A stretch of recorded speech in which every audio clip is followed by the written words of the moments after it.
Now Puka is getting tired. But they enjoyed it. And then later on, if he is so tired, I put him in the water. Let him swim. See? Not going there, Puka. Not going there. Over here. Come on, let's go. Anna, come. Good. Puka, stay with Mama. Stay with me.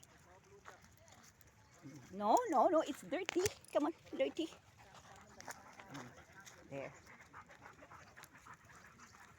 So I will take him all the way over there. So to get Puka get tired. Anna, come. Anna. Anna. Anna, stay where I can see you. And so that is the people who are swimming. They're enjoying. Anna, wait for me. It's a big swim. It's a really nice place to swim. Wait, Puka, wait. We go over there. Yeah, and you know, they're equipped. Nice, huh? Very good. Good morning, you all. Oh, enjoying. Atkam po, atkam. Puka? Puka? Come here, you. No? All right. So, there you go. And the fisherman is here.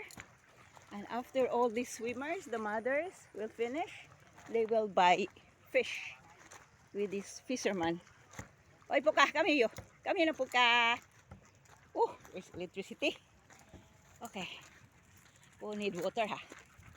Okay po. Anna, come. Anna, Anna, come. Come here, you. Yeah, okay then we can go. So there you go.